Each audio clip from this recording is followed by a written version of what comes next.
Good morning, everybody. It's Sunday.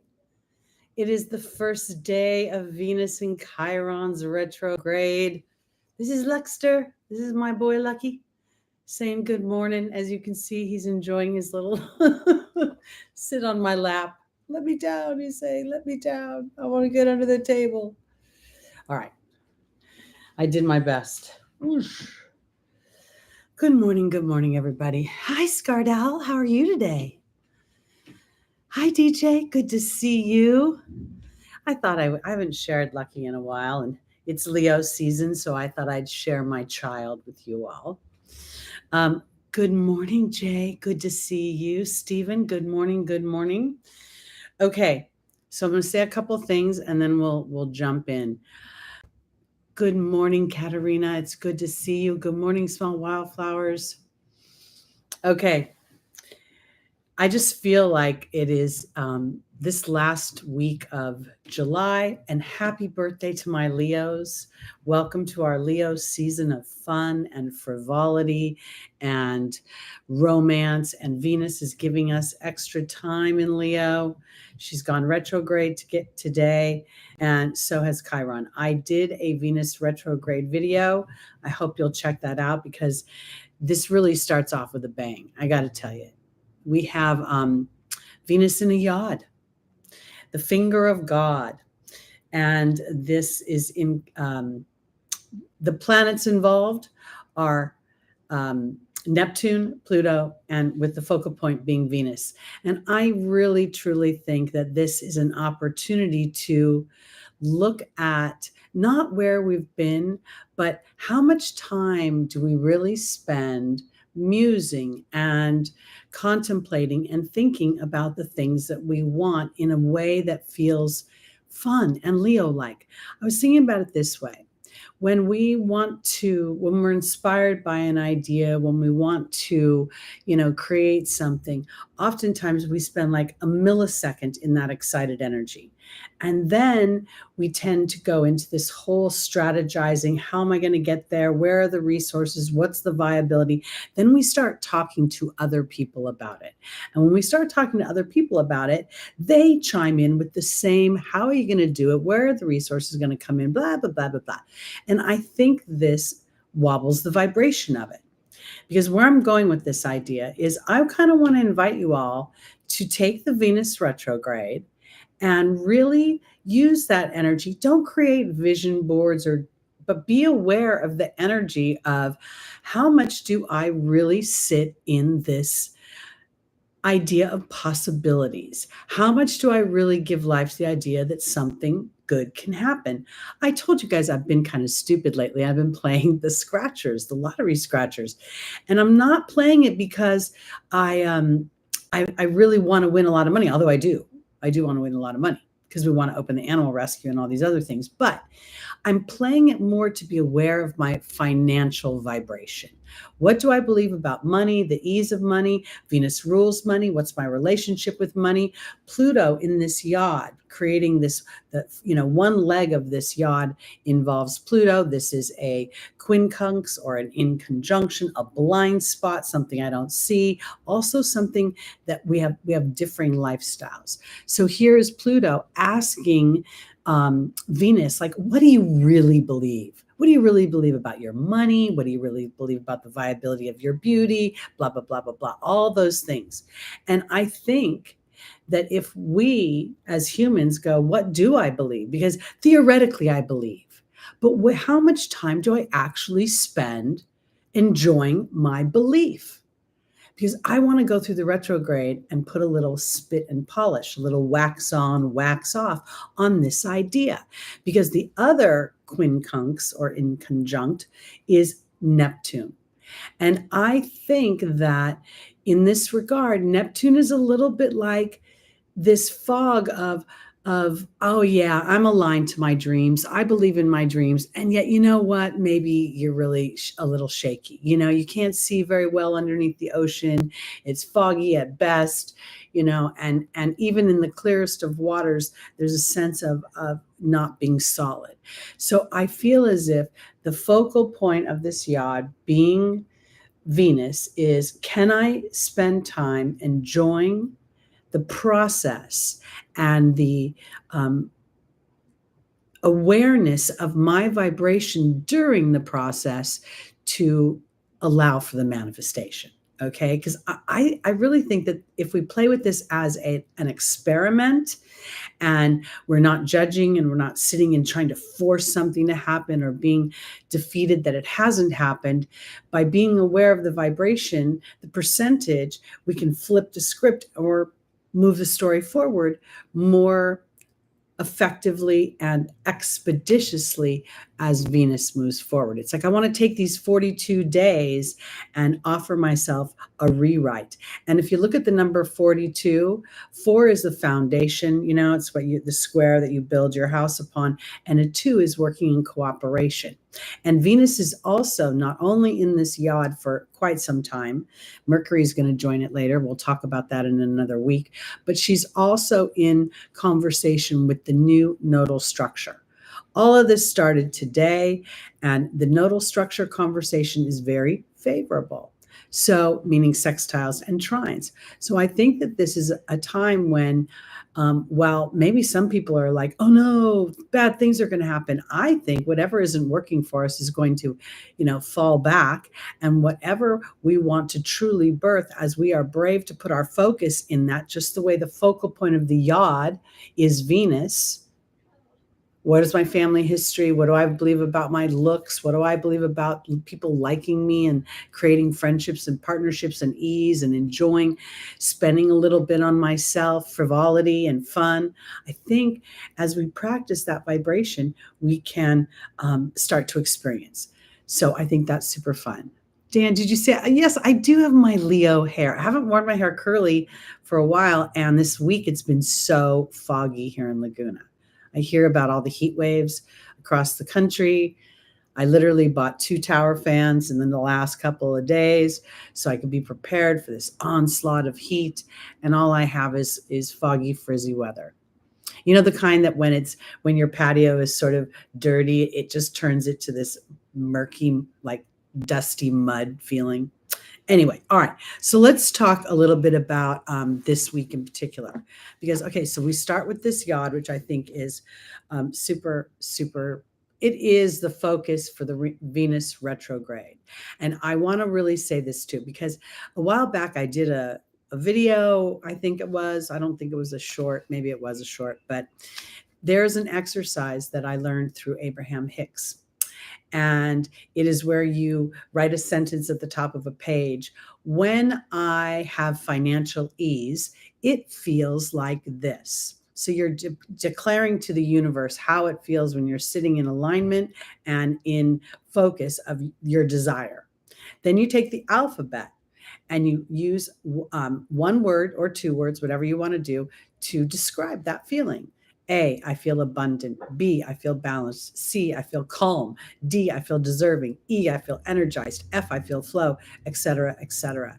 I want to offer you guys an opportunity to do this exercise during Venus's retrograde, because she's starting off at the 28th degree, and that's the Cancerian degree. It's the self-nurturing degree. It's the intuitive degree. It's the healing degree.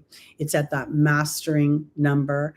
And at the same time, it's also a 1. A 10 reduces down to a 1. So my awareness of my thoughts, and really not trying to judge them, not trying to figure out where they came from, but rather, do they serve the purpose? Do they serve the directive? Do they serve the mission?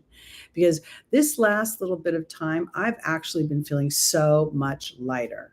I've been feeling like all the disruption I have been experiencing, it has a purpose. And this last week was kind of funny because for years, I had a neighbor beneath me, and every time she had a leak in her apartment, she would come up and just ream me and scream at me and blah, blah, blah.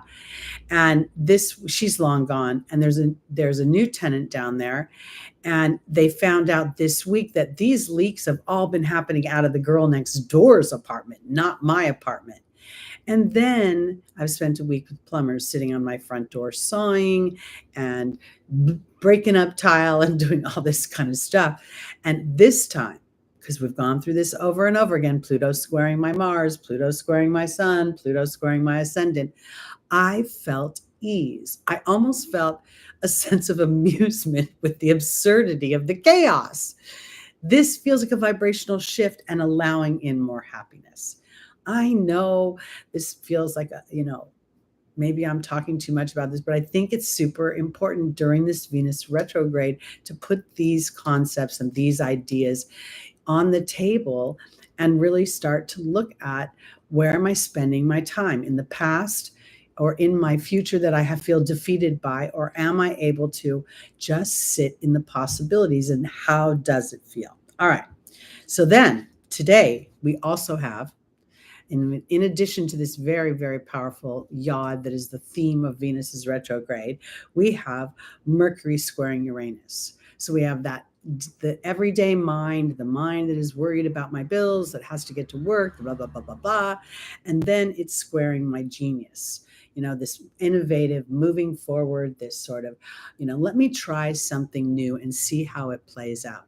This is exact at 22 degrees, and this is going to kind of continue on.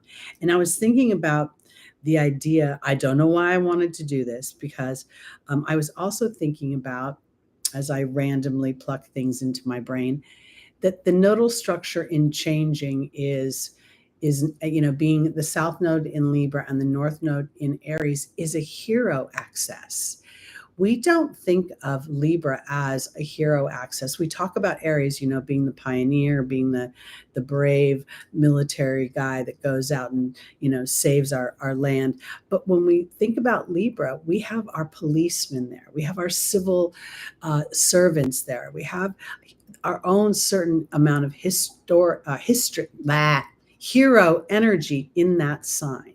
So now, bear with me while I kind of pull the dots around the zodiac. As Venus is in the tip of this yod, and there is this sextile to the north node sextile to the south node and the trine to the north node at 29 degrees, the Leo degree, I feel like this is a real opportunity here to be a hero in my own life through my awareness, and then my willingness to continue to pull my focus into a direction that serves the outcome I want to experience. Now, so this is where the Mercury squaring Uranus comes in, because the 22 degree feels like it's a cooperative, master number of partnership. It's also a Capricorn degree where I can break up old structures, Uranus helping me out here, and Mercury giving me a sense of awareness about the duality that does not call for criticism, but just a new lane of thought. Now, that new lane of thought I want to propose as this, because it's not talked about very much, is the law of compensation. A while back, I did a video on the 12 universal laws, and one of them is the law of compensation. It must happen.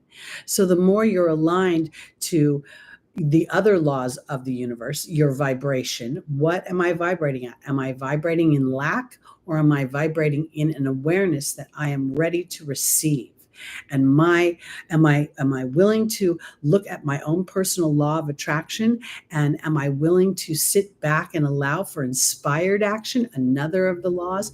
And in doing so, bringing about the reward that I deserve, the reward that I have been, quote unquote, humanly working for. Now, the awareness that your soul wants to invite in this experience, it no longer wants to effort to make it happen, because the efforting is a lack. It's fear. And this is why our malefics, Saturn and Pluto, feel so scary, because we're hanging on to a thread of human structure that doesn't serve us in the first place. And when they detonate that, we're literally called to a new level of of vibration. And that level of vibration offers us an opportunity to realize the law of cause and effect. And therefore, what I'm putting out, I'm also bringing back to me. And now I can start to check into the law that I'm going to receive reward. I am going to receive it first in increments that I can understand and believe, and then it will expand, and I will be more and more prosperous as I move forward. That's what I think is happening. Okay, now on the 27th this week, Venus retrograde and Mercury will be exact in Leo at 28 degrees. And this is contributing to that yacht idea, because we know Pluto and Neptune are super slow moving. They're not really changing degrees. Pluto's maybe at that point at 28 degrees. I forgot to write it down. I know Neptune's still at 27. So now this is like thoughts about my own self-worth, thoughts about my relationship with money, thoughts about my relationship with my appearance. You know, I got to tell you, sometimes when I'm getting ready on Sunday mornings, I feel like, because there's no filter on Sunday morning, but when I do a Zoom call, it sort of softens my wrinkles. And I just have to always tell myself, don't worry about it. You're good. You're good. I get a little in my head. Anyway, so that's a very powerful day. I think it's going to bring a lot of awareness into my thoughts, my habitual thoughts, and whether those thoughts are serving me or not. And then we sort of round out this week with Jupiter at 13 degrees, making a trine to Mars at 11 degrees in Virgo. Jupiter's in Taurus. I think this is really an energy that feels, I have this theory about Mars's last few transits. I really believe that while Mars was transiting Gemini way back 6 months ago, for 7 months, Mars was really thinking about, how do I show up? How engaging am I with my teammates? How much do I, get them on board with me? Or am I part of my own frustrations because I want to move the story faster than the team wants to move the story faster? And I feel like now Mars has an awareness. Mars is like, okay, I think I've got this down a little bit. I know when to push a little bit. I know when to back off. I know how. Do you guys ever, okay, I'm so weird with my television. Do you ever see that Geico commercial? And it's not Geico, it's Progressive, whatever, with Flow, okay? And they have the team of people, and there's the one little girl that, like, whenever someone says no, she's always like, you're right. Who wants to go have tacos? It's messy. It's this. And then they end up doing exactly what she wants them to do. That's kind of what I feel is happening now. It's as if Mars has learned how to communicate in a way that gets people to do what Mars wants them to do without having to be harsh and abrasive and too pushy. And that's where I feel the trine to Jupiter, because Jupiter's at 13 degrees, the Mars degree, the Arian degree, and Mars is at the 11th degree, which is the Aquarian degree. It's also the master number of thoughts. So I'm aware of my thoughts. I'm aware of where I want to go. And now I'm becoming more engaging in my conversation as I coax you in some ways effortlessly, because of my awareness, into my version and my vision of things. I think it's going to be a really interesting time. Now, there's all the scary stuff that always can happen when you look at these transits. You could look at the finger of God as pointing. Pluto's going to blow up your Venusian energies. Neptune retrograde is just going to drown you in confusion and delusion, da, da, da, da, da. I believe wholeheartedly that if you're listening to this material, if you're drawn to this material, you're subscribing to people who produce this kind of content, you are in an opportunity to very much insulate yourself from these more fear-based ideas that have been fostered and nurtured on this planet. And when we go back to the ideas of the universal laws, and I really believe these laws are intrinsic, they are unchanging, they are there so we can master this roller coaster ride with ease and fun, with our hands up in the air. Yay, it's fun going down this. Whoosh. And as we do that, we start to look at our obstacles as opportunities to feel the power within us.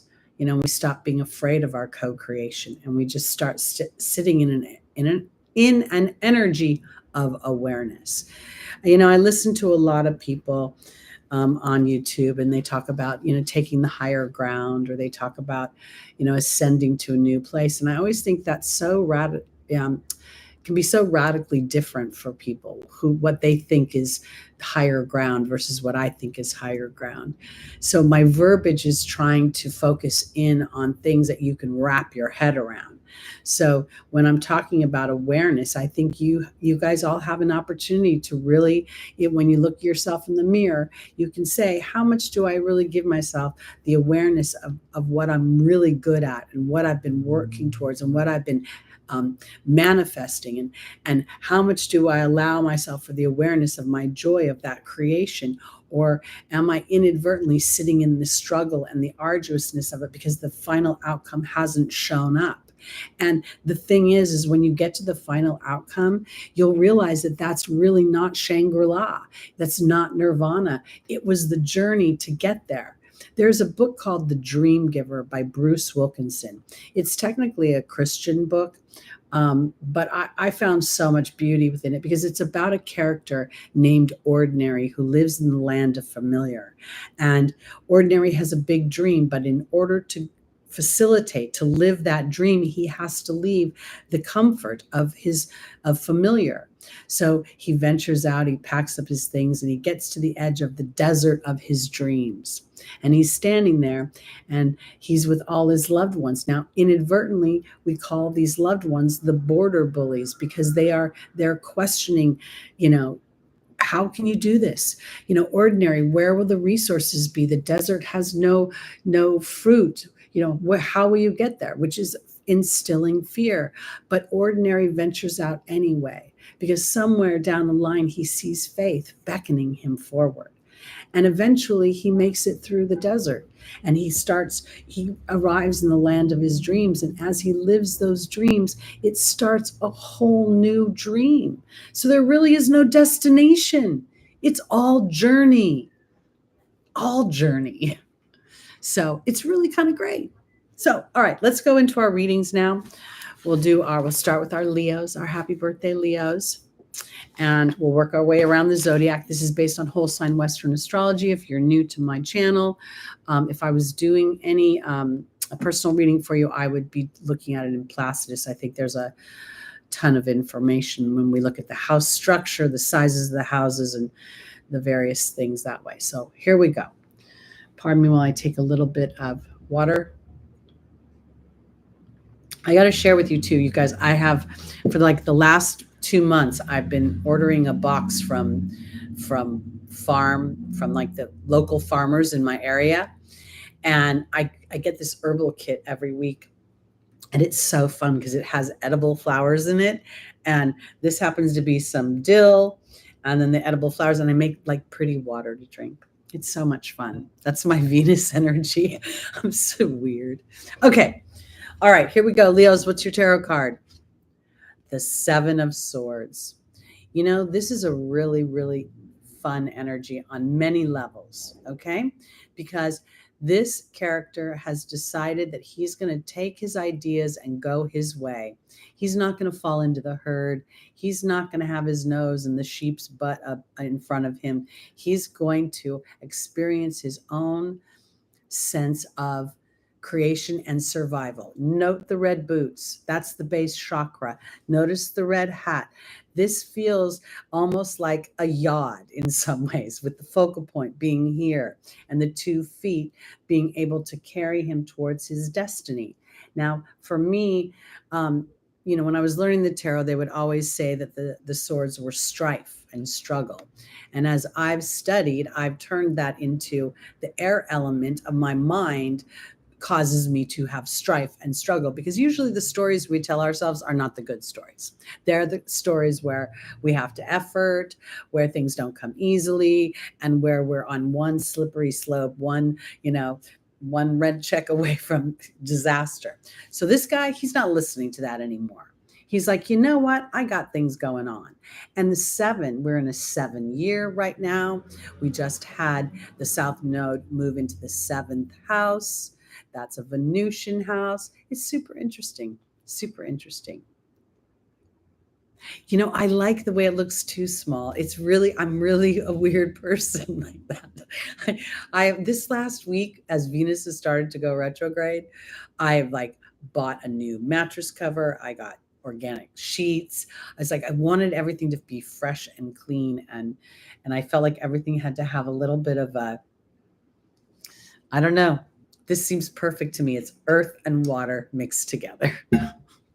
I'm a cuckoo bird. All right, here we go. Here we go. Here we go. Here we go. Leo, rising, moon, sun, and stelliums. If your moon is in Leo, I bet it was, DJ, because you know what? Mars has actually been going over my natal Pluto and my natal Venus. So I've been taking actions to make my home feel even more and more my little sanctuary. It's also how I distract myself from being cranky. When you're creating beauty, it's hard to be mad. I don't know why. Okay, here we go. Leos, our first angel is Ariel. The second is Chantal, the angel of romance. The third is Shanti, the angel of peace. And the final is Opal. Okay, here we go. Let's see what's happening. I really enjoy organization. Even when, because I don't need to be pin drop clean. I'm not really like that, but my messes are even organized. King Capricornio, Leo moon. Oh, this is wild. Pay attention. And also this is a really powerful, time with Venus traversing over your moon to really, allow your intuitive body to lead the charge of your dreams. Bet on yourself.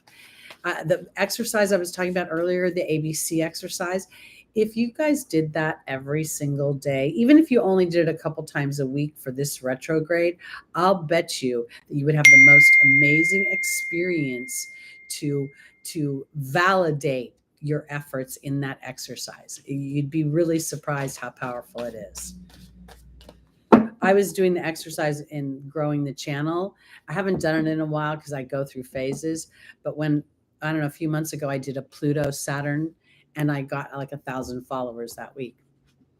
Okay, Leo, the stag, the leader is showing up here. I'm sorry, Small. The phone is supposed to be on Do Not Disturb. I apologize. I don't know how to make it less. Chantal and the Queen. Okay, Leo, romance is happening here. Woohoo! Or you're going to be thinking about romance. Shanti and the cow. Opal and the bee. All right. So, Leo. Yes, Dan, they did.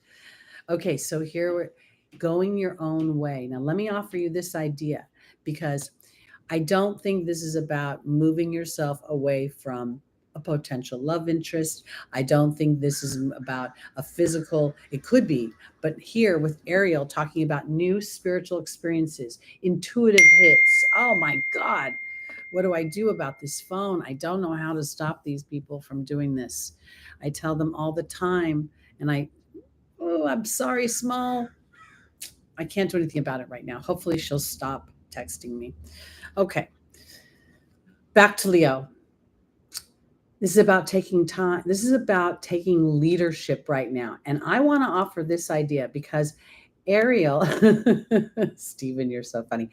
Ariel right here makes me feel like going your own way is really trusting your intuitive body, trusting your connection, trusting the universal laws that we talked about earlier, trusting the law of compensation. Hey, it's time for me to receive my reward. I really want to kind of, really hammer that home, because every time we look at the malefics and we all talk very briefly about the reward they offer, Pluto, Saturn, there is absolutely no time focused on their reward.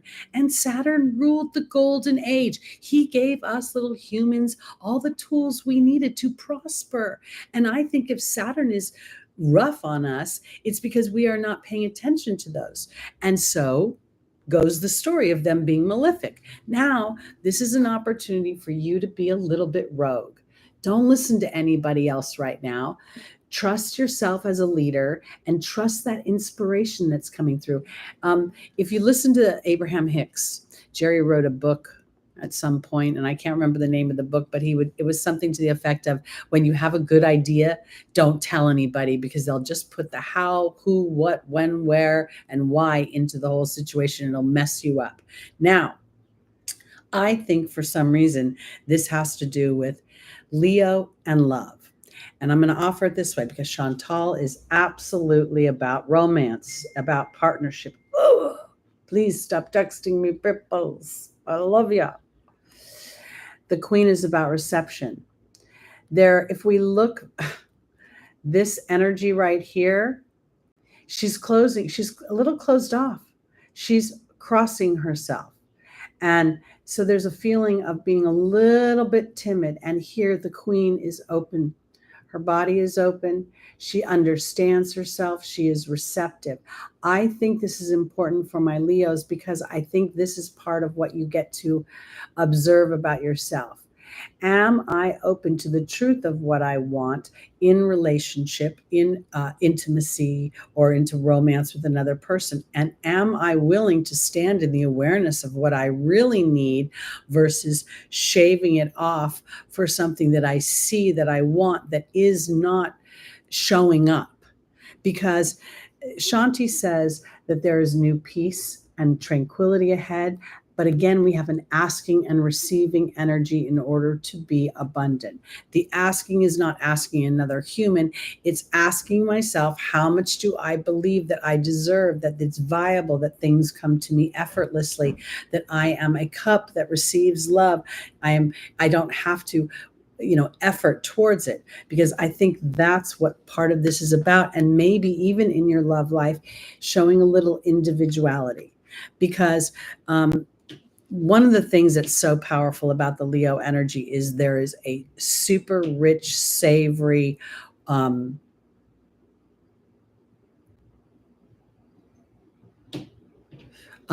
right, CC Pups, I'll have to figure all that out later. I thought I needed my volume up in order for y'all to hear me this way. But let me go on, because Leo, the hand of God, and Venus is here, right, is on you and protecting you. And now this is about your luck and your good luck as you stand in the energy that you want to receive. You trust that being energy. Let me offer it this way. If indeed we're talking about, let's say, a situation where you're dating somebody and the relationship is not feeling solid to you, maybe it's in a wobble, and that has got you on high alert. Oh no, something could be lost. Something, I must protect, I must grab on. I think the opposite is going on here. Do your own thing. Allow yourself to trust the bigger picture of what you want in a romantic situation, and standing in that energy of spirit. If this is right for me, then let's have everybody showing up fearlessly. And if it's not right for me, let me be fearless in trusting that dynamic so that I can welcome in that which is more aligned to my heart. That is ultimately Venus's energy within this yod. This is not God pointing at you like you've been bad. This is an energy from source saying, I want you to have your greatest happiness. Will you stand in alignment for that? So whatever is coming to you, you are trusting in a deep way the sustainability of it as well. The one thing about the ecosystem that they talk about is there is no other living being except the bee that can sustain and continue to create life on this planet. Literally, the bee pollinates the planet, and every one of us survives around that. So I think that that's important to pay attention to for my Leos. Okay, on to our Virgos. Hey, everybody who's come in. And if you're here late, thank you for coming and being here. I appreciate you. We just started our readings, so unless you're a Leo, you're in good shape. And here we are, Virgo rising, moon, sun, and stelliums. Okay, the Seven of Wands is an interesting energy, because when you look at it, this gentleman appears to be defending himself, but there's really no obvious threat. We don't know if those wands are trying to pull him under or actually help him, give him the tools he needs to build what he wants to build.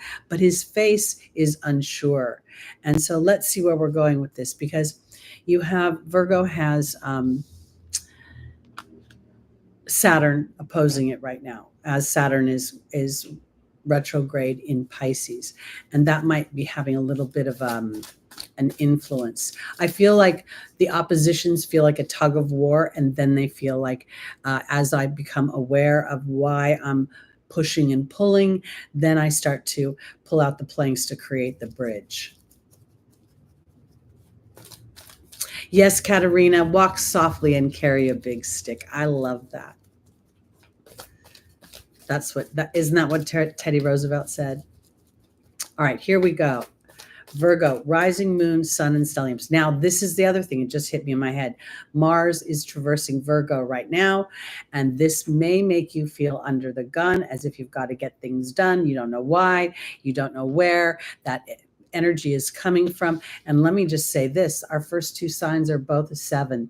So I want to offer this for my Virgos. That 7 of Wands, and the idea that today Chiron and Venus have gone retrograde could offer you an opportunity for introspection about what it is you feel obligated to. You feel as if you're expected to do it. You're the practical one. You're the dependable one. You're the one that walks into the situation and starts to solve the problems. But what if in this moment you're trying to solve a problem that is based on something that isn't really applicable? That's where I want to put it. Thank you, Katerina. All right, here we go. Virgo, rising, moon, sun, and stelliums.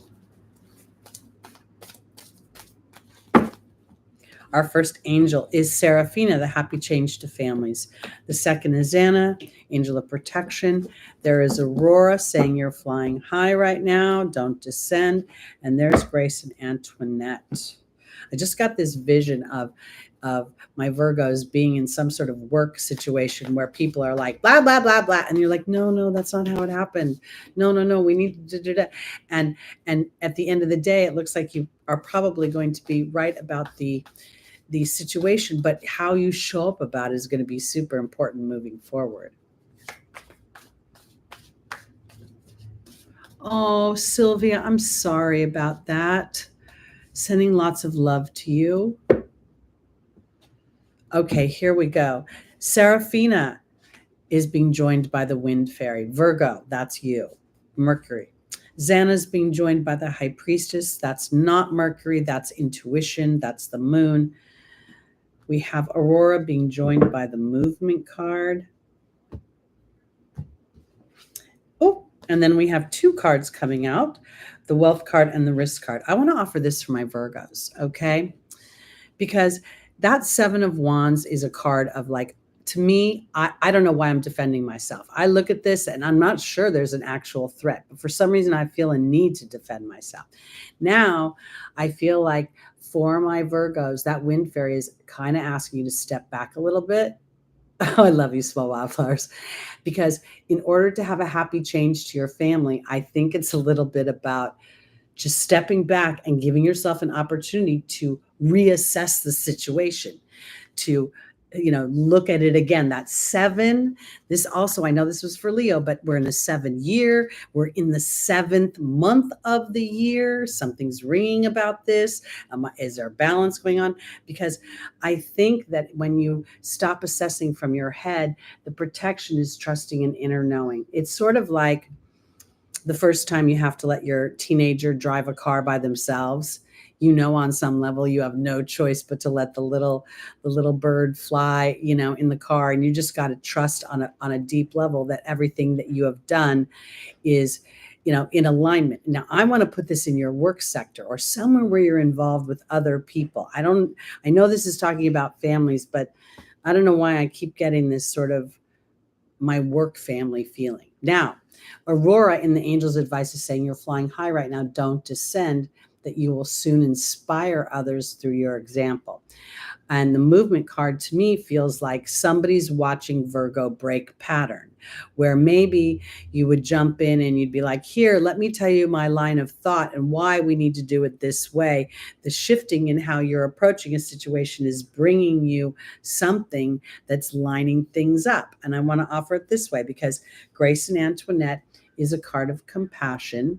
And I feel as if that compassion is not really towards a person at this point, but at the situation. It's like here we're talking about Venus, this finger of God. Here's a lot of energy in Venus with my partnerships, the people I love. Venus rules my home environment. She does because she rules Taurus. Taurus rules the land. Everything's intertwined. So here, through your sense of awareness that, oh boy, I'm not going to defend myself right now. I'm actually just going to sit back and sort of give air. Other people can express themselves, because there's the wealth card, by risking a new line of thought. And the new line of thought is trusting what your gut is telling you instead of what your head is telling you. So I think that's really powerful. So here, I want to offer this, because the plumbers that have been here, God bless their little souls, have been here before. And I'm really used to this kid lying to me. Okay. He does it all the time. I'm like, hey, Rob, are you going to jackhammer today? He'd be like, no, Teri, all the jackhammering's done. So I start to work on something. Next thing you know, rah, rah, rah, rah, rah, rah. You know what? Could I go in there and say, dude, you told me you weren't going to jackhammer? Yeah, I could. But would it really serve for me to be happy? To be the happy family in my head? The happy family every time I have to walk by him and my front door? No. So you know what? I listened to my inner voice telling me he was full of SH, T. And then I was like, oh, uncle, you know what? Pluto's squaring my Mars. Who do I want to be and how do I want to show up? Do I want to exert all this energy for the kid? No, it's not going to change anything. And I don't have to feel defeated by it, because I'm risking more harmonious wealth, feeling good in here, by just having compassion for, it is what it is. Okay. Hope that works. Welcome, Christy Wilson. So good to see you here. Welcome, everybody new. Hi, JK. All right, here we go. On to our Libras. I wonder how my Libras with their late degrees. I have a 27-degree Mars in Libra, and I have a 23-degree Sun in Libra. So the South Node is making me I'm a bit amused. I don't know what it is about me right now. If I didn't know better, I'd think I'd been drinking in my sleep. But I literally smashed my foot into a piece of furniture because I rearranged my bedroom, and I started laughing because I was like, "You're such an idiot." So I've been in a weird state of amusement lately, and I think the South Node might be helping me to be in that weird state of amusement. It's almost like there's a part of me that is observing myself as a human. And then there's a part of me that's observing myself in a more from my spirit's point of view. And I feel as if the scales are balancing up. All right, here we go. On to our Libras. Let's see what this card is. The Page of Swords. This is an interesting energy because it's very youthful. It's very, I think in some ways right now, the way the hair is blowing in the wind and we see this flock of birds up at the top, I feel like this is inspired ideas. I feel like this character right now is kind of ready to cut through the muck. We see a lot of movement in this card. The trees, there's blowing. So it feels like there's lots of things going on mentally, a lot of stimulation. And maybe this has something to do with our Mercury. Isn't Mercury squaring Uranus right now? Yeah, maybe it has a lot to do with that. Maybe things are popping up. Let's look and see. And I really want to offer the idea that, oh, wow, your natal Mars is at 26 degrees Aries. That's my rising sign, 26 degrees Aries. So I'm looking forward to that too. Maybe that's part of my enthusiasm. I have no real idea. Yes, you do, small, because you'd be amazed at how, like, I swear to God, I can see Lucky affected by astrological charts. I don't know his exact rising sign, but his Jupiter and his Venus are on either side of my moon in Taurus. And it's so interesting to watch things happen with him. All right, here we go. Libra. Let's see where this new line of thought's coming from. What's being offered to you? There's a lightness in this card, this tarot card. He seems kind of light on his feet. Seems like he's ready he almost feels like he's taking a golf, swinging a golf Club. Okay, here we go. Seraphina comes up again, a happy change to my family. Xana, the protection card, again. Athena saying it's safe for you to lovingly assert yourself. And then Desiree saying, look around first. See, great minds think alike, DJ. We won't talk about the flip side of that saying. All right.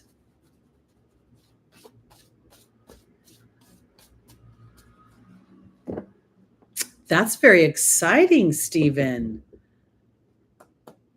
I think that's very exciting. It's going to make you, I think it could make you very, very ravenous for the desires for travel, for new things, for new heights of education, of doing things, of growing.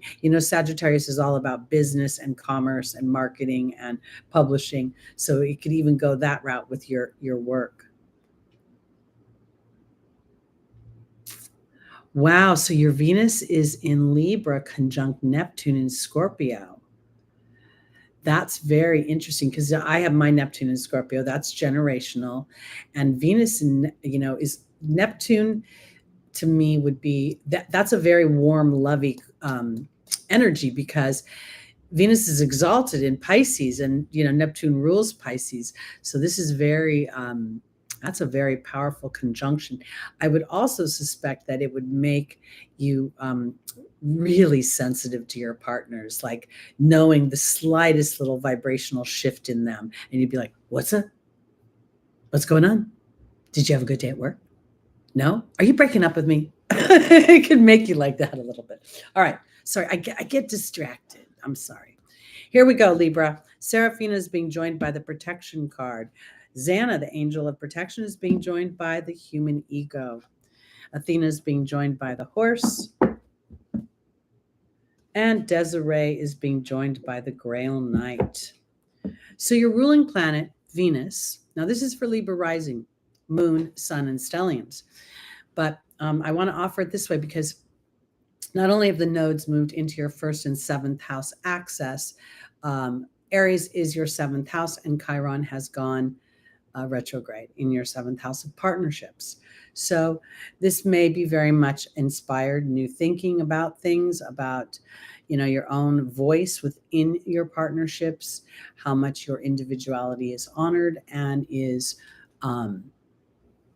supported in your partnerships, because Seraphina is telling you that your family is being protected. Look at the protection card as a 38 because it's also bringing into your awareness, what am I thinking? What am I thinking? The 38 reduces down to an 11.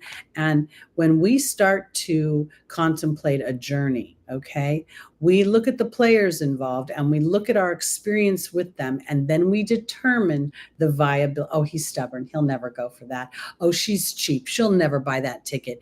No matter, we tell ourselves those stories. So I think what's going on here is that the friends, families are protected as you start to be aware of your own thoughts and anticipation of reaction.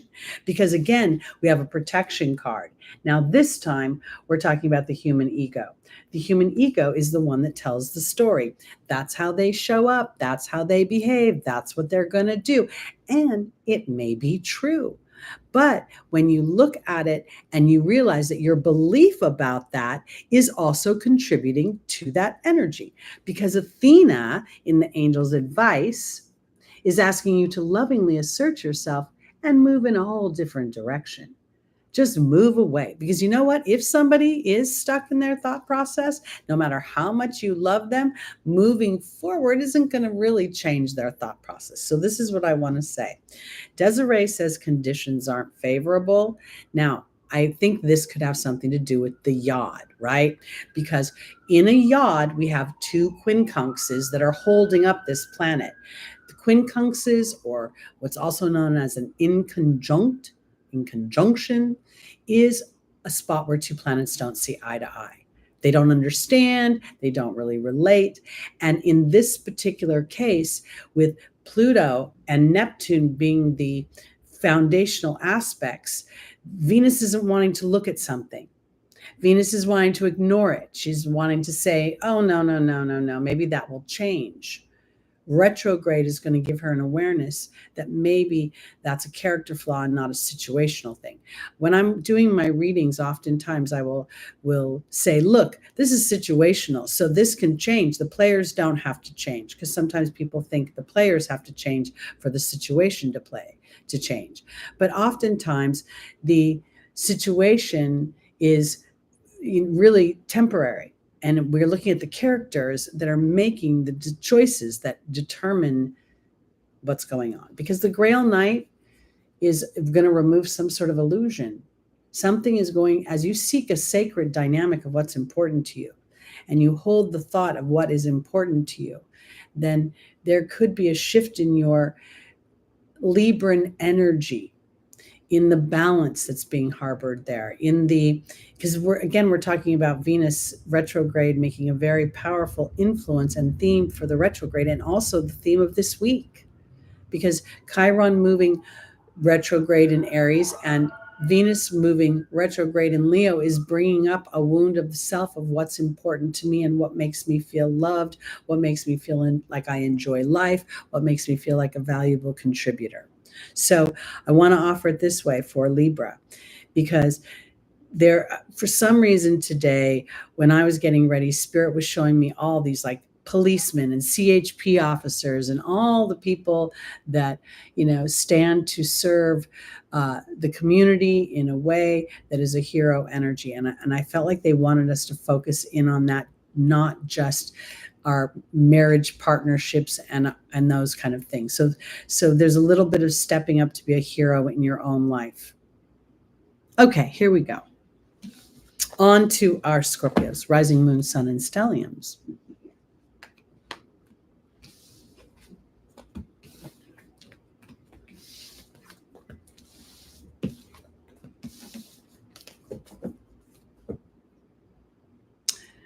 I don't understand. Scorpio and North Node, does that count? If you had if your natal North Node is in Scorpio, then during the Taurus Scorpio axis, you had a nodal return, but you had it reversed, where the South Node was on your North Node.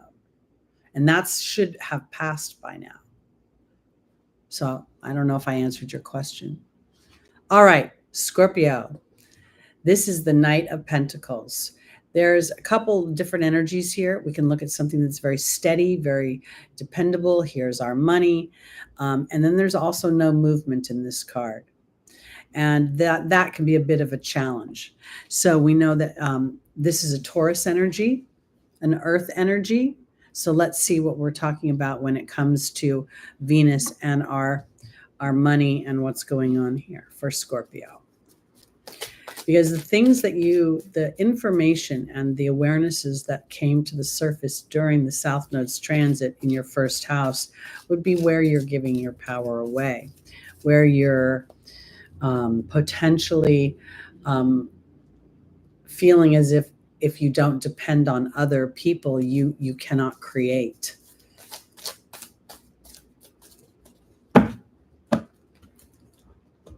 Azure, your desired outcome will happen in the near future. Have patience and faith and don't force it. Daniel, the angel of marriage, is here. Archangel Raphael is in the angel's advice, and Archangel Gabriel is in the final position. For my Scorpios, Taurus is your 7th house, which makes Aries your 6th house, Libra your 12th house. So this could very well be talking about. Let me see what that desired outcome is before I start going off here.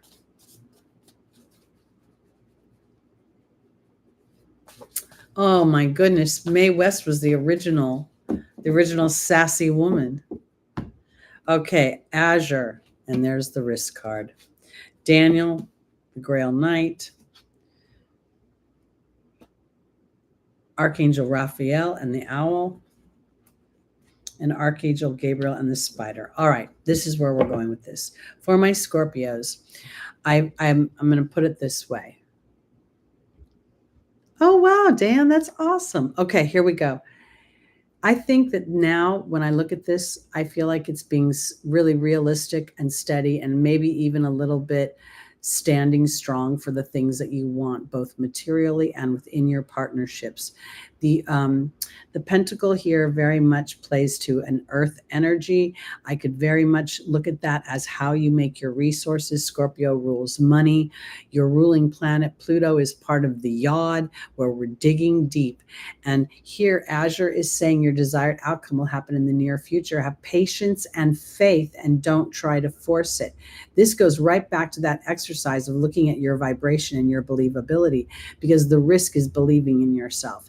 And I want to offer it this way, because I may be dumb as a stump in some areas, but this weird belief I have that I was supposed to do this work, I don't have to be perfect at this work, I don't have to have all the knowledge in this work, but somewhere what I have to say represents something from spirit that y'all resonate with. That's all that matters. And I stay the course, because I think this is really, Daniel may talk about relationships and the Grail Knight talks about romance, but I want to talk about here about, I feel like if you don't believe in yourself, there's some sort of illusion going on, and your history in relationships is going to make you, or maybe even Venus's retrograde will make you doubt yourself a little bit. When we think about the idea that, okay, so Scorpio, Taurus is your 7th house. You just had the North Node going through your 7th house. Now the North Node has gone into your 6th house. You could be ravenous to create dynamics where you are the master of your own life, where your own resources, your own money,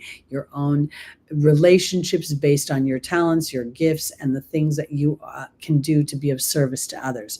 Because here's Archangel Raphael and the owl.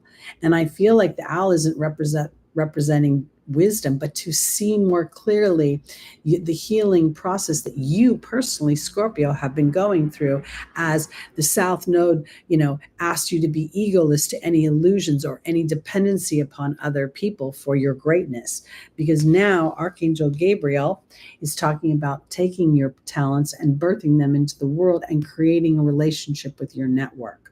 And I feel like this is an opportunity, as you stay the course, to create much more abundance and much more flow of abundance. When I look at this pentacle, I can't help but see this orangey red flowing, what appears to be a river. And it feels as if that's a river of resources. So this staying the course, being able to keep your eye on the prize, and in many ways risking any impatience for the outcome. That impatience for the outcome is really an energy of lack and doubt and trepidation and unsureness. So if you start to feel that, that's when you get to dig deep and say, how much do I really believe that this outcome is feasible, possible? And this is my contribution to that outcome. My self-talk is going to turn around. And it's never going to be if, it's always going to be when.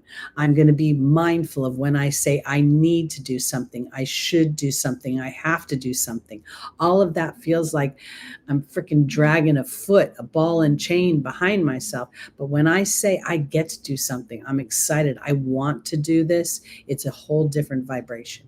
So I think this is really powerful. And I think this is where my Scorpios and that savory, what some people call intense and brooding energy, becomes the magical key that turns the lock. All right, on to our Sagittarius, rising moon, sun, and stelliums. Welcome, Grade. Good to see you in the room. We always love new energy in the room. All right.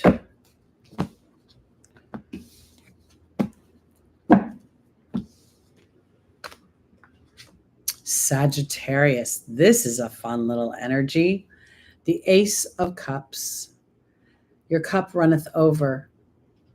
God and source energy and all that is the universe is bringing a sense of peace. We see the dove of peace with razor focus straight into that cup. And I want to offer it this way because, we do hear a lot of input and a lot of news and information about how worried we should be about moving forward. I just saw something trending where there's yet another version of the bug. There's another version of why we need this so that we don't get that. And I feel as if, you know what? I appreciate that information, but now I have an awareness of my own co-creation. And when I go into that energy, I don't think I need to go there. I feel like I'm going to be one that represents the balancing energy of that. And so what I'm trying to say for my Sagittarius is that while other people may feel like their life is going to hell in a handbag, you, on the other hand, could be experiencing something very different because your beliefs have broadened. What you believe in, your ideologies give room for magic. So I really feel like there's something bigger than just love with this cup flowing over. It almost feels as if you feel just dumb happy this week for reasons you don't understand, don't try to find a reason for it. Just enjoy it.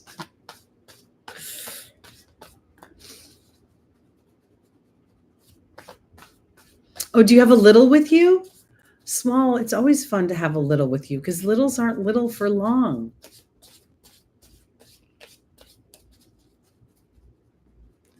Okay, I don't know why I want to say this in the middle of my shuffling, but I bought myself some dryer balls. These little wool dryer balls by Friend Sheep. I got to tell you the greatest thing I ever bought. First of all, no dryer sheet has ever made my sheets so soft and beautiful. And they're sustainable. You can use them 1,000 times, and they make your clothes and your sheets and everything dry faster. So, don't know why I'm saying that. I'm just bringing it up. Something I'm excited about in my life. Dryer balls. Isn't my life amazing? All right. First, we have the Trust card. This is for Sagittarius rising, moon, sun, and stelliums. Then we have the Communications card. We have the leadership of the Stag, who is the king of the forest. And then we have the Novice, a new beginning, unstable new beginning. I think they're amazing. I'm so stoked that I bought them, Flamingo. I got to tell you. At first, I was like, oh, I don't know. Because it seems, when you buy something like that, it feels expensive. But when you think that you're spending $7, $10 on the disposables, it's not that expensive. It was like $30 for 5 balls. And I love them. Oh my God. Well, that's the best 145 Club, to hang them outside and dry them in the natural sunshine. That's the best for sure. I don't have that privilege. There's no sunshine here.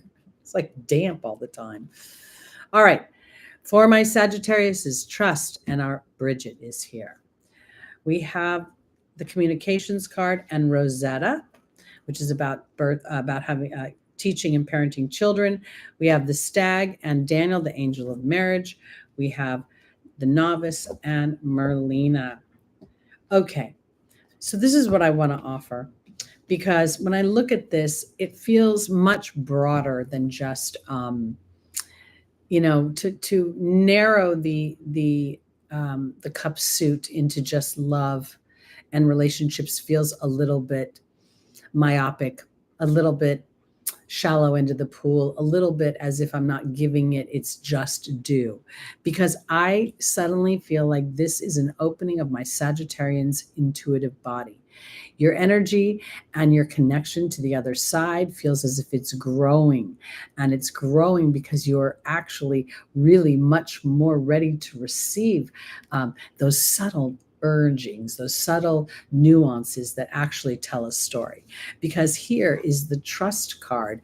And what I think is going on is that Bridget's been saying you've been looking deeper into the input that's been coming to you. And now when I see this Communications card, rather than thinking that you're the parent, I feel like you have been learning about your communication with the divine. Now, let's look at Sagittarius in general. It rules the connection to the angelic realm. It also rules marketing and business and publishing and things like that. So I want to offer it this way, because I feel like this is like inspired action. You're getting these warm, loving energies from the other side. Don't get in your head. Don't get too far into your education, because education can actually kind of squash your intuition. And when you get into the Jupiter education, we're really talking about those higher levels. So here, the childlike innocence as you're communicating and trusting, because the stag really does feel like the leader of the forest. And this Daniel card, while it represents relationships, right now, I really kind of feel like it's a relationship with your team, so that you're standing in more leadership for your own vision of what you want, for what you feel makes you thrive and makes you feel purposeful and makes you excited, because you're at a new beginning. And I think that here Merlina is really the new beginning, feels as if it is that deciphering between the mind telling me I need to take action and my heart trusting an inspired action, being able to decipher and discern where my actions are based on. Because this last couple of years, I thought I took a lot of inspired action when I was on, a certain person's channel and when I was doing other endeavors. And as I got further and further into the journey, I realized I wasn't taking truly inspired action. I was trying to plug a hole of fear. Oh, I'm getting old. I need to make sure this happens. Dolphins are out in my cove right now as I'm looking out. And I got to tell you, I think this is another inspired thing. Sagittarius, seek the joy, feel the cup of love, start to connect with your team. If you're not sure if they're giving you inspired action, then ask for confirmation, because I think you're about to embark upon a new journey. Now, the new journey doesn't have to be a ground zero journey. It could be the next level of manifestation based on what you've already been receiving. So I kind of want to put it that way. It's almost as if you might want to start to, when you start your day and you're like, I'm going to do this, I'm going to do that. This is what I want to create. This is where I want to move. Taking just a minute to connect with the other side and say, I'm open to all the inspired actions that you want to shepherd me through. That's the way I want to put it. I almost feel as if you're going to have an experience that anchors all of this in and makes it feel more real, as humans define real. All right. On to our cappies, our goats. And for my goats, one of my favorite cards is our Venusian. We see the Venus symbol right there on the pillow, is our Empress. She is so much about reception. She is a master at receiving. She understands her power lies in her ability to decipher between what is humanly imprinted upon her brain and what comes from the truth of her heart. The heavens being orange in this card very much make me think of that sacral chakra, where my desires live, where my intimate yearnings are, where I feel a sense of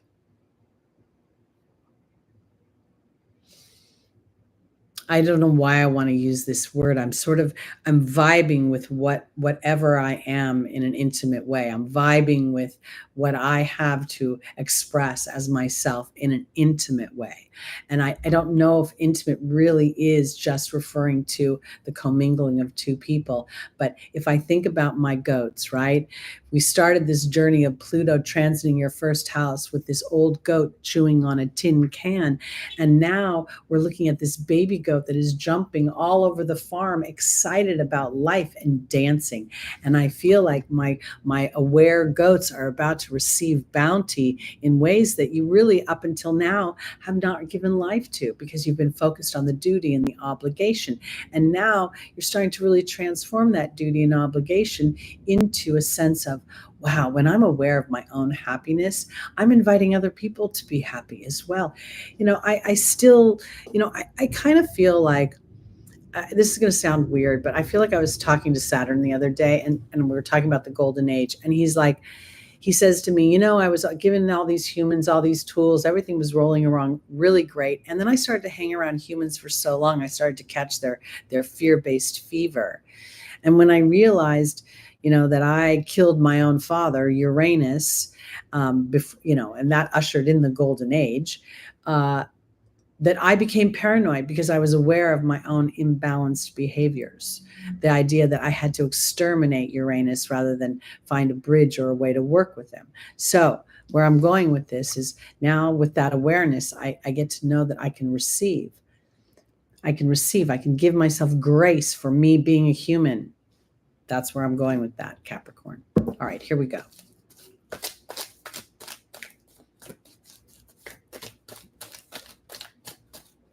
Our first angel is Ray, your connection to your team. There's Crystal saying there's more on the horizon that you can't see. There's Maya about learning, schooling, and education, and Astera reaching for your dreams and desires. Capricorn will tell you to look at what's realistic, and realism is an interesting dynamic because what's realistic for one person is not realistic for another. And when we go to a deeper level, then we realize it's about receiving. What do I believe I can receive? Ray is being joined by the communications card. Crystal's being joined by the butterfly. Maya's being joined by the raven. And Astera's being joined by the mystery card.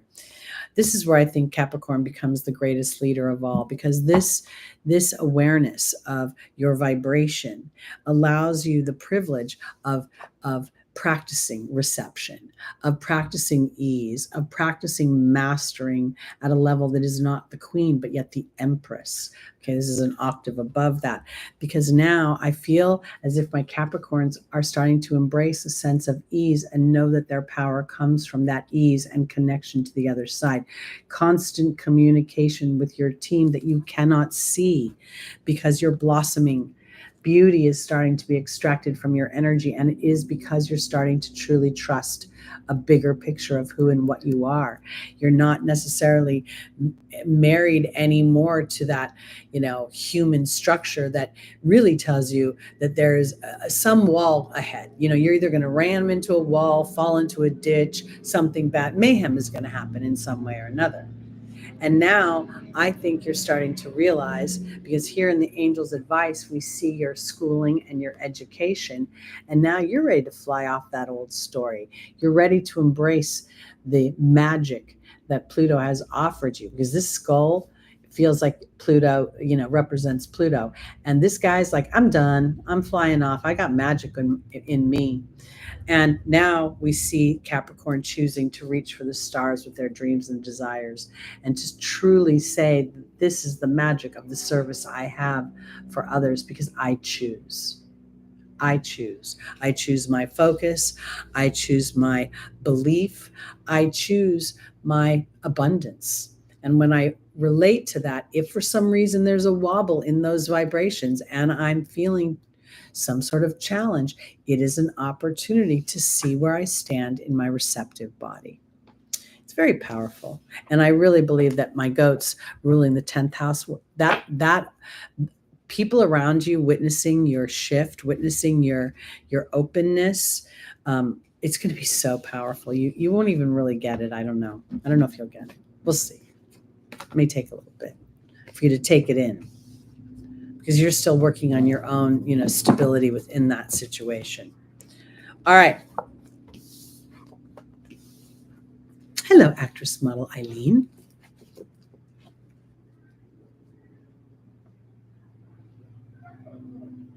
Oh, yes, that's very powerful. If you have Venus and Leo, absolutely listen to that Leo energy so much.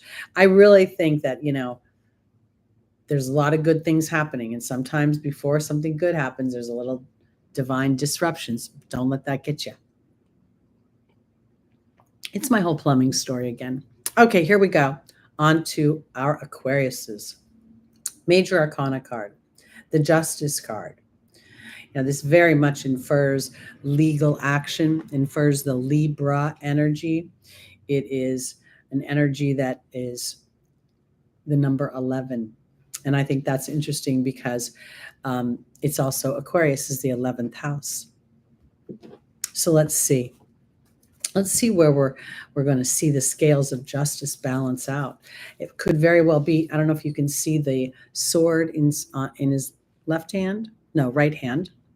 To me, this is his mind, or the mind.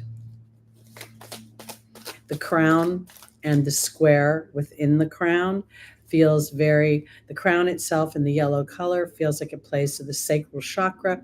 And then the square feels very much with that blue color. It's like an awareness of my communication through my third eye. Bye, Christy. Have a wonderful week. All right, Aquarius. Our first angel is Ray. The second is Crystal, exactly the same thing as before. We have Caressa ending in a life cycle, and Archangel Gabriel opening up a communication. Let's see.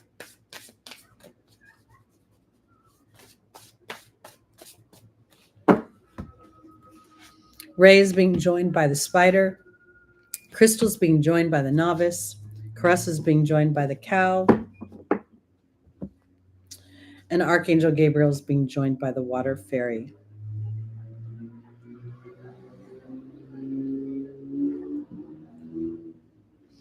You know, when I look at this for my Aquariuses, I almost feel as if there's the potential that it's time and a just time for you to start expanding yourself.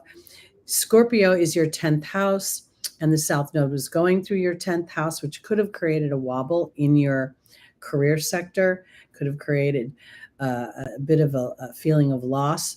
I think it's a recalibration. And now I think that there's a potential that you're going to see the wisdom and the justice and the fairness in what's happened. There could very well be the potential that you are building your network on one idea or one platform, and now your own expansion, your own ideas are offering you an opportunity to recalibrate that energy. We have Ray again, which is a connection to my team, to the, those that I work with on the other side. We see this yellow color, which is very much my solar plex chakra, flanked by my heart and my voice. It's important for me to talk from my heart, be my authentic self. That's where your power lies. And here, the spider very much can represent, that 11th house Aquarian worldwide web, because Crystal is saying that you have a new beginning ahead, but have faith and hope in this new beginning, because I think very much it could potentially bring in more abundance for you, more resources, more here in the 3D world, stuff you can pay your bills with. Because I think that this is the end of feeling impoverished a little bit, the end of feeling a sense of material lack. But part of the reason it ends is because you're willing to go into the vibration of giving and receiving, and understanding that if you're in some sort of lack or some sort of challenge, that you may be in a wobble vibrationally, because here you're going to start to really connect with your feelings and how they influence your material experience. And I want to offer this too for my Aquariuses, because you rule large systems, one of them being the nervous system. Spirit has shown me a lot that if for some reason Aquariuses are starting to feel a weird, like, oh, I don't know if this is right, that could be an intuitive hit. And if you sit back, there will be some sort of validation that will come through that will give you more sense of sure-footedness moving forward in the direction that may feel as if you're breaking new ground. It feels as if it's a time to allow your personal genius, your personal expression, your individuality to blossom. And I don't know that it's about blossoming and pushing it out into the world directly, as much as connecting with spirit about this new 2.0 version, this expansive version. Yeah, that's where I'm going. Okay, on to our Pisces.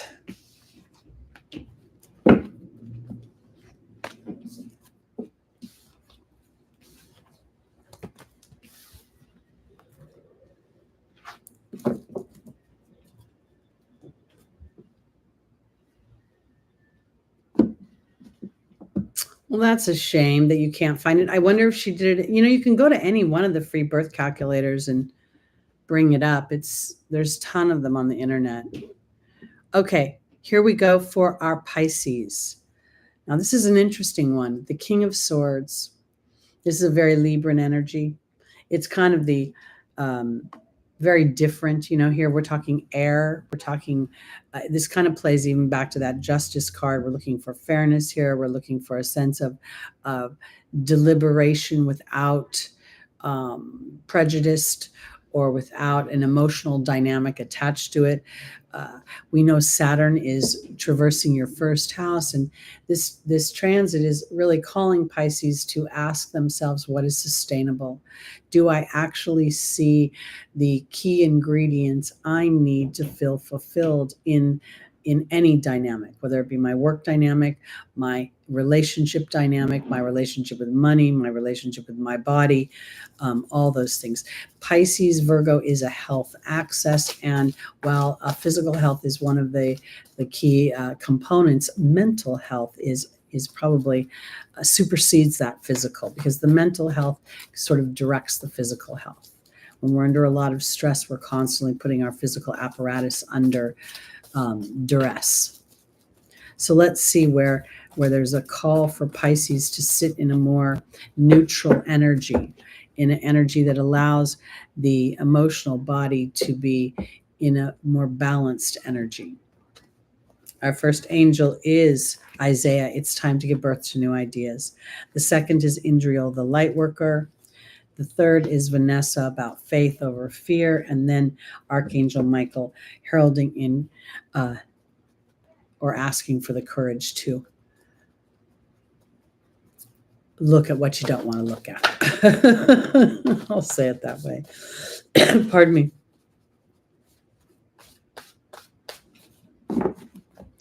Isaiah is being joined by the fear card. Indriel is being joined by the dragon. Vanessa is being joined by the raven. And Archangel Michael is being joined by the owl.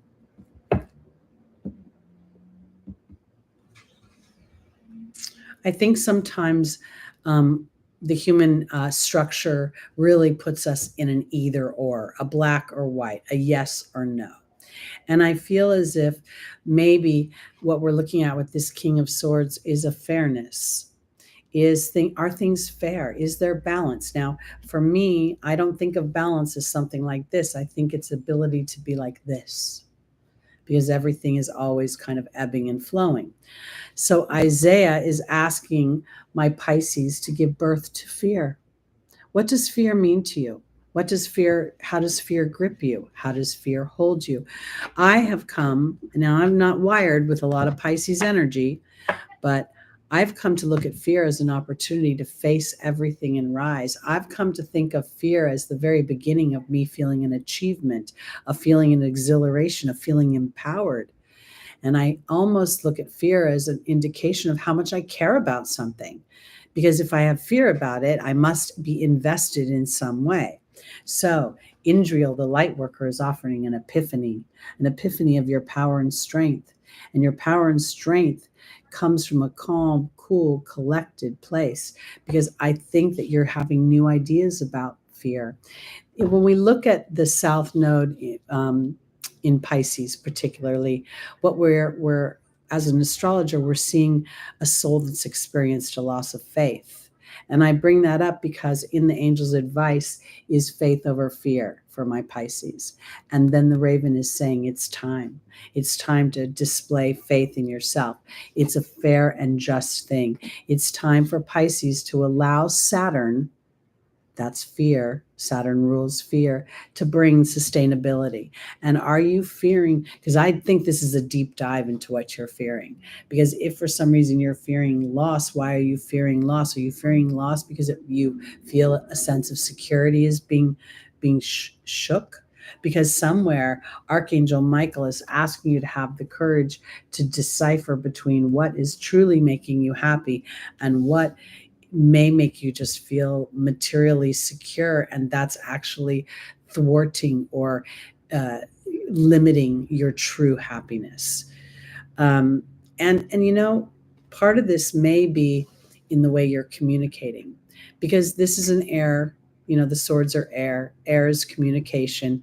And there could be an opportunity for you to communicate in a balanced way, to be a master, to take charge of your communication so that your authenticity doesn't actually detonate what you're fearing, but actually fuels it into a more balanced and more thriving place.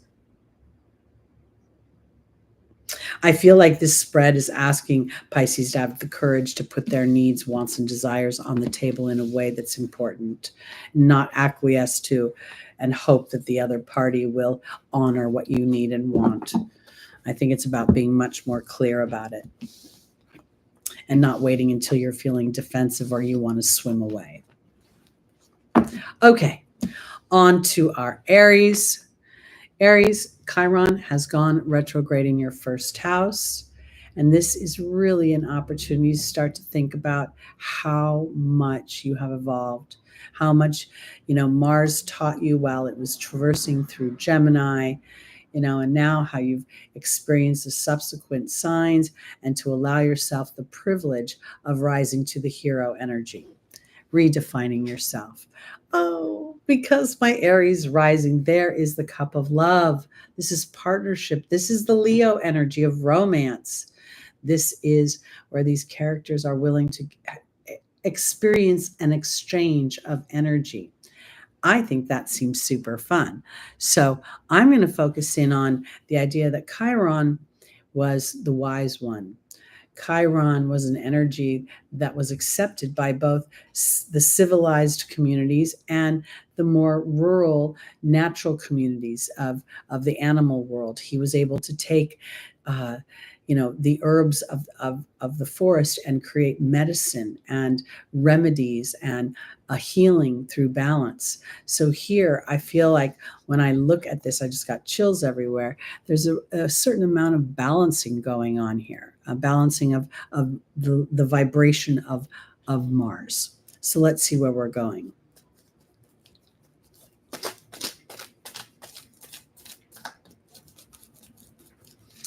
$145, are you talking about the Neptunian energy from Pisces there? I think that might be. All right, here we go. We're on Aries, rising, moon, sun, and stelliums. Let's look and see. Our first angel is Bridget. The second is Daniel, the angel of marriage. The third is Vanessa, the angel of faith. And there is Serena, the angel of abundance. Oh, yes. All those nodal squares. Yes, Pluto's squaring the nodes. I didn't bring that up this time, but it's been going on forever, and it'll go on till the end of the year. I kind of think it's a good thing, though. I think that square is, am I going to choose my old self, or am I going to choose my renovated self? And am I going to hang around the people that support my new and evolved self, or am I going to stick myself with the people that have pigeonholed me into places I don't want to be anymore? Okay. Here we go. Bridget is being joined by Choice, the mystery card. Daniel's being joined by the Spider. That's two relationship energies for my Aries. Vanessa's being joined by the Earth Fairy. And Serena is being joined by the Hawk. This is very much an energy of for my Aries. I feel like you're being asked to kind of slow your roll. And I don't mean that you cannot move quickly. I just mean that in order to move thoroughly and quickly and not have to have a do-over, I feel like it's important to look deeper into an exchange of energy somewhere. Here, while this represents couplehood and it represents partnership, it also has these wings of surrounding this lion's face. And I feel like those are wings to have fun, to have passion, to be excited about the things that you're birthing for yourself as an individual. The North Node entering Aries is really this point of wanting to experiment with who and what I am and what I can create. And it's very adventurous. So I think at this moment, Spirit is encouraging my Aries to really look deeper into your choices. To, you have a tendency to move very quickly. I know I do. And sometimes I can even have a very rash judgment. And I think I'm right. And sometimes I get really excited when the universe sort of puts a stop in front of me, and then I find out I was wrong and I didn't actually open my big mouth. Because Daniel not only represents relationships, and the spider represents relationships for me, there's also a historic energy with Daniel where we could be basing a lot of our projection in the now and on the future by what we've experienced in the past. And I feel like when I look at the spider here, which it says creative projects, I think this is an opportunity for me to look where I've been a little bit stuck in my viewpoint of my interactions with others. Have I, as an Aries, rising moon, sun, or stellium, inadvertently projected out that people won't let me be me? And now my job is to have faith in myself and anchor myself into what it is I want to experience. That's represented here. Vanessa is all about faith over fear, and here is about grounding yourself into this place of, I almost want to put it like, not trying to prove yourself.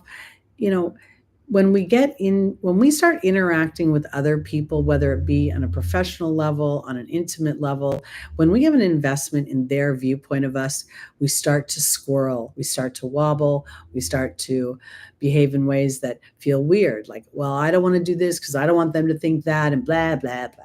Because I really feel like for my Aries, there's a sense of serenity. And while Serena represents abundance and money, we could say she's like Venus today.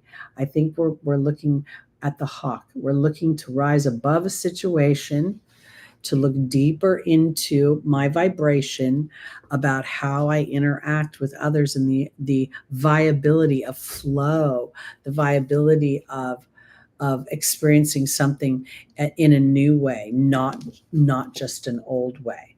When I look at this spider card, it changes meaning for me. Sometimes I see it like very 11th house, World Wide Web, Aquarian, and in some ways I look at it here today in that way, as if have an awareness of my history and my relationships, and I can free myself from where I've been caught up.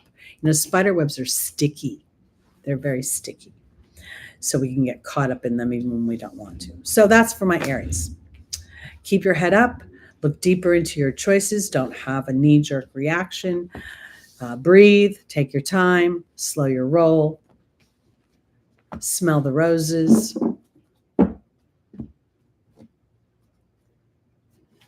That's beautiful, 145 Club, because it's a very empowering place to be, as long as we take all the judgment and all that nonsense off of it. Okay, Taurus rising. This is an energy that's a little bit challenging because this gentleman is highly aware of the wounds he has incurred in battle, and he is going to protect what he has created. He's keeping his eye out. He's not in active warrior mode, but he is definitely aware that could be trouble afoot.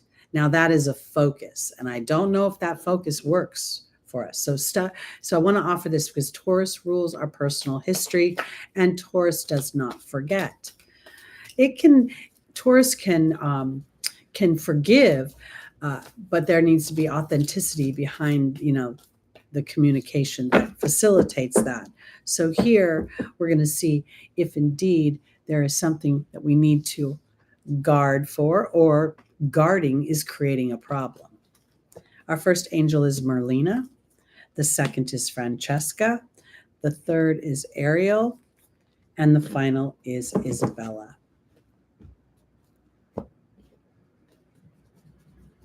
Now with Uranus in these new degrees, we could easily see Taurus experiencing some energies that it hasn't before.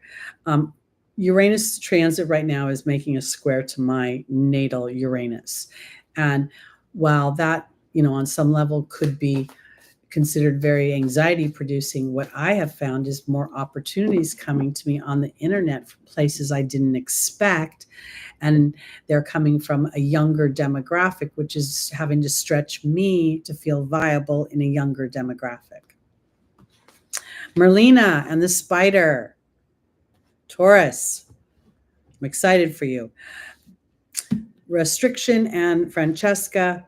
Ariel and the Raven. Here we go again with the Raven and the Angel's Advice and the Frog. Okay. This is absolutely about kind of cleaning up your vibration where you're guarding yourself and there's no threat. It's a little bit about, kind of being like, I've been through, because Uranus is a very, I want to offer it this way. Uranus is kind of like Pluto, meaning Aquarius energy is kind of like Pluto because it detonates something, it blows it up, but that dynamic actually brings for something more freeing on the other side of it. And, Taurus likes familiarity, doesn't want things to change, even if they're a little out of balance, because there's something going on here where Merlina is offering new balance within your network, within how you play with others. But there's a part of you that gets to stop focusing in on what has come before in the way of what has wounded you. I literally think Francesca is saying, stop visualizing the negativity.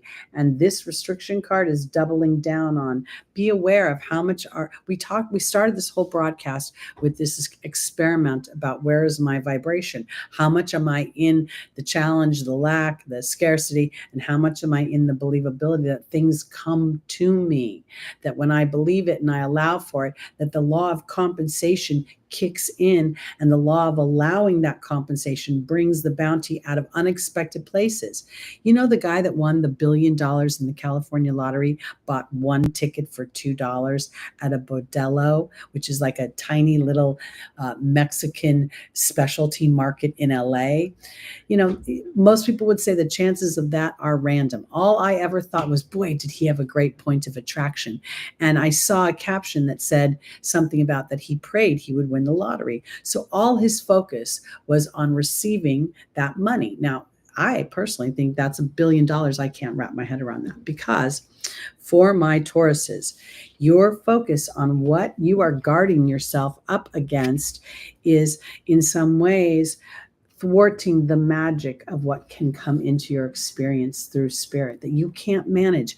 You can't look to the earth and see the components and how they're going to play out. There's a part of you that gets to step into a more magical energy. Merlina is the female version of Merlin. Merlin is the grand wizard, because as you allow for that, as you allow for the awareness of the wound, you don't judge it, you don't criticize it, and you don't fuel it, then all of a sudden things start to flip. Yes, the timing is right for this new venture of walking off your emotional story. The frog is a very, very fortuitous totem. And here it represents the release of emotional baggage, the awareness that if I've been playing a game where I am trying to put one foot forward while I keep one foot in the past that I believe is secure, it isn't until I lift that foot back and I walk forward into my future that the real security lies. So I think this is important. Again, Taurus, you are ruled by Venus. Venus is the focal point of this yod. And this is really an opportunity to dive deep into our psychological imprint, to ask ourselves if that's still true, valid, and current, and without judgment. This is the key part. Judging it just screws you over. There's no point in judging anything. It's a point of information that allows you to get your foot out of the mud and move more solidly on a new path. Okay, here we go onto our Gemini, rising, moon, sun, and stelliums.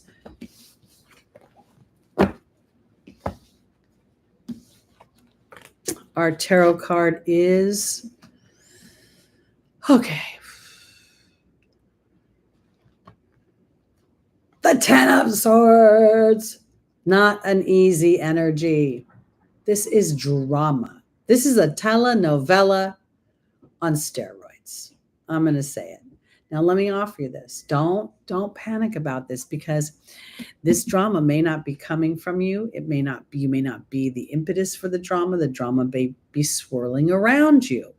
Again, when we look at that Venus energy, all of a sudden I'm thinking to myself, Gemini, Venus is ruling money. Venus is ruling resources here somehow. And if there is drama, because this could be so Plutonian, right? Oh my God, overkill, right? Let's look and see. Small, you're so funny. You make me laugh. You should have been big wildflowers, larger than life wildflowers. Small wildflowers blossoming into big blooms. All right, here we go.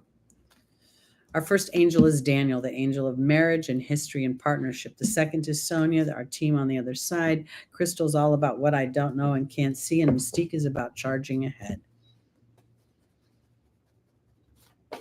A little challenge about being ruled by Mercury is that Mercury tends to grab little bits of information and then run around the zodiac dispensing those bits of information, which can very much create drama.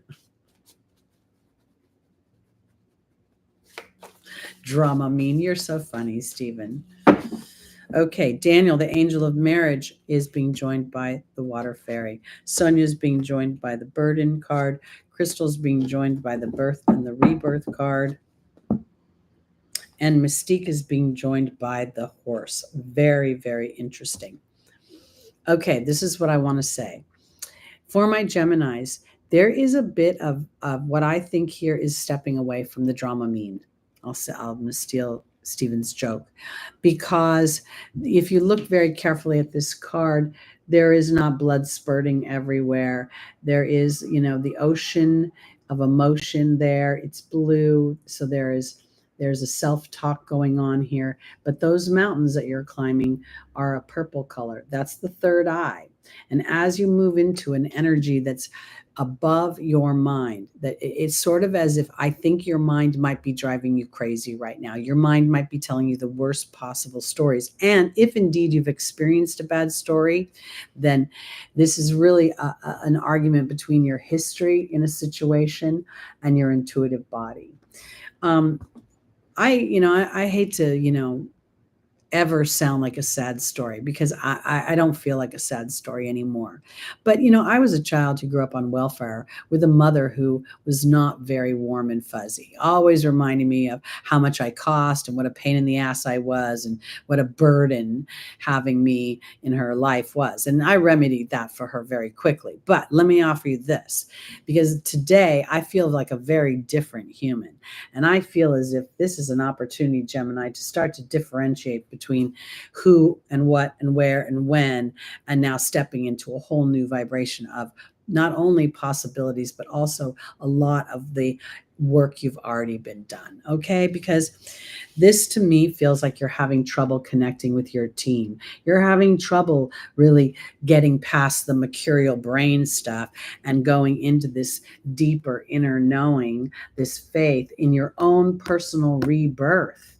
It's almost as if the Gemini, it's the twins, it's the back and the forth, it's the contemplation, and it's a little bit of a naggy energy, this like the mind is nagging me like, are you sure? Are you sure? Are you sure? And Mystique is offering you miracles. This is literally Gloria Estefan after her bus accident, coming out of the dark and into the light. I finally see the light and it's shining down on me. This horse, look at the two of them. They're both moving in a new direction. They're allowing the mind and the drama that the mind is bringing up to be superseded by a Jupiterian energy where I am trusting in the divine laws of the universe. And while I'm aware of my mind, I am continually asking Spirit to anchor me into my intuitive body that knows that was then and this is now. And even if I struggled then, it doesn't mean I have to struggle now. Okay, that's that. And we're moving forward, because there's magic to be ahead. And I really want I think about Gemini, and if I remember my quickly, I think Saturn's going through your 10th house. And I feel like there's a real opportunity for that Saturn energy in the house of the public eye to shift your dynamic in a way that's super great. Again, we're stretching, and this tribe here is taking all those malefics and we're turning them into their reward cycles. You know, Pluto rewards, Saturn rewards, and we're a brave tribe. So that's where we're going with that. Oh, Katerina, I apologize. And I think it might be even more insulting if you're adopted. It's like, why did you even bother if you were going to be like that? You know, I used to wish I was adopted. I would think anybody would be better than my mother. I really kind of picked a real twosome. But I got to tell you, did they spawn my Aries rising into action? Absolutely. So for that, bless their little hearts. Okay, our final sign is our Cancers. And here we see the Three of Pentacles. This is literally a contract. It's I'm being engaged, Mars in Capricorn. Something is going to start to manifest in the material world. Let's see where we're going with this.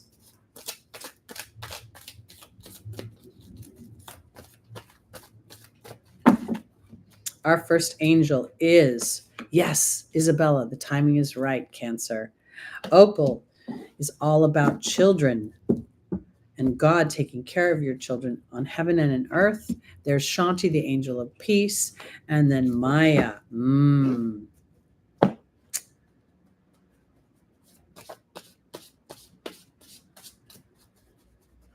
You know, Cancer rising Leo is your second house, you know, and I think that's kind of fun because the second house is naturally ruled by Venus. And I just feel like when I look at this right now, I feel like some of your dreams are coming true. And now it's time to stay in connection with your Trinity. I see that Three of Pentacles as the Father, the Son, the Holy Ghost, you know, me, my team, and my oversoul, all working together to craft my life in a much more vibrant way, is the way I want to put it.